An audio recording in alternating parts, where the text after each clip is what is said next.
Welcome to the eTrips demo, which the companion application of eTools that is covering travel planning, execution, and reporting via the eTools project. So here I land first on my login page. I have my credentials in there. I click sign in, and I'm taken to my eTools homepage. We cover different aspects in this homepage in different tutorials. Here we're going to focus solely on trips, where we will create a trip and then use the mobile application to report on that trip. So I go to my trips page here, navigating on the left bar.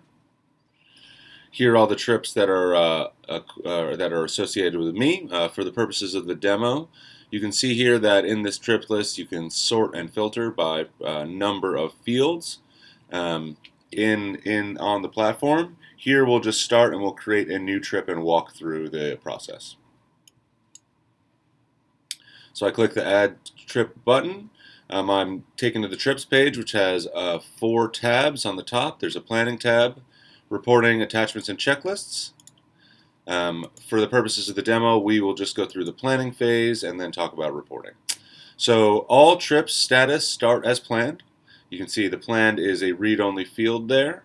There is an open field for cancellation. That's only fill that in if the trip has been canceled. The traveler is Rob. It knows who Rob is via his login. He then selects a supervisor in his office from the drop-down list of people. He'll select me, Mac, as his supervisor. It knows his section. It knows his office. Rob will then state the purpose of the travel, which is testing the application. He creates a date that he's traveling from today, and he'll be ending his travel tomorrow. The type of the travel. On the drop down here, we have 7 types of travel. Each type of travel corresponds to a different flow in the system. If I select a programmatic visit or a spot check, I have to then make sure to select the partnership details that this travel corresponds to, so that I would unhide the partnership details, select the intervention, and select the partners that I'm visiting. That's only for programmatic visits and spot checks. If I'm doing just a meeting or technical support or advocacy, I don't have to select this partnership details, and I can just hide that menu. So I'm going to go in a meeting here for ease of demonstration. We have the meeting. I can select the travel focal point in my office that can arrange my travel information. I will select if I need security clearance, if I need a TA. I will select a budget owner and a staff responsible for a TA. In different offices, this is done differently. Some staff raise their own security clearance. Some staff hand it over to program assistants or travel units that take care of all those bookings, etc. In eTools, we basically can assign whoever gets assigned as the focal point for any of these fields gets an email and a notification to approve. The approval process goes from the top down on the screen, so the supervisor has to approve first before the travel focal point approves. Likewise for the budget owner and the staff responsible for a TA. Since this travel is just a meeting, and I am arranging my own car, won't select the travel focal point, and I don't necessarily need a budget nor a TA for this travel.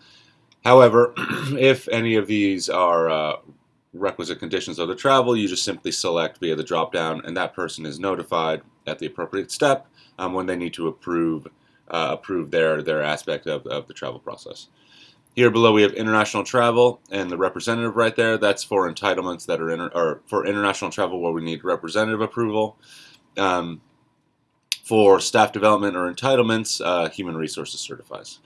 So here in the next approval section, we have all the times that those approvals are done by the supervisor, budget owner, HR, the rep if needed, and the date of approval if needed. The following section is for the travel administrative focal points. Selecting a driver and a supervisor for the driver allows us to associate with a driver for a certain trip. This is when those various travel focal points or security focal points would go in and they would select whether the transport was booked or the security was granted, the TA was drafted, etc. The one manual step we have from Vision here is that TA reference field. You just mouse over it, Rob. This TA reference field here, that needs to be generated in Vision and then manually keyed into eTools by the person that created the Vision approval. They would just select the date that it was drafted and the approver. The following section is the itinerary. This is not geographic locations. This is actually specific to the places you're going. So you would say New York, but I'm going to I would say more like New York 42nd Street to Dunkin' Donuts, or specific things that don't show up on major geographic administrative levels. This is more point level detail just for the purpose of tracking where you're going.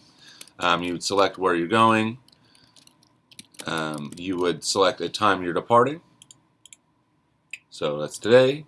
Let's say I'm going to leave at 2:30, and I'm going to get back in an hour, or I'm going to get back in a day, excuse me. So a day at 2:30, or 2:05, how about it? Any remarks if I need to do that, and I can add as many steps in this itinerary as I need to. Here we have the locations field, where we would actually link these to administrative levels per the mapping. Here in these locations, we'll select, these are Sierra Leone locations. We select one of these places here, saying we're going to Din Bao as the location of the destination. Imagine for the purposes here that Din Bao is on 42nd Street in New York, or 42nd Street in New York is in Din Bao. And then I would select a WBS funding code, depending on the activity or output that is relevant to this type of travel. So let's just say we'd pick an output actually. Say approved e-tooling, why not? We would select a grant if the funding was relevant to this grant. That looks great, and then just the percentage of the funding. Now we've planned a trip. Scroll all the way up, please, Rob. Here, now that the trip is fully planned, I can hit save and continue. So now we have finished the planning phase of the trip.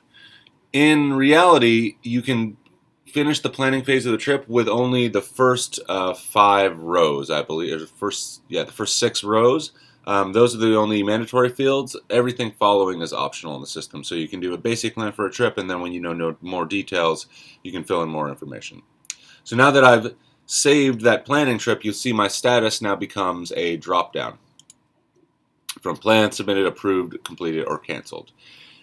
Once I want to send this proposed trip around for approval in my with my supervisors, I hit the Submitted tab, click Save, and then my supervisors are notified of this request for travel. So now, that was the planning phase of eTrips. We're going to go and look at the mobile application where you can see how we can action the rest of this from the system.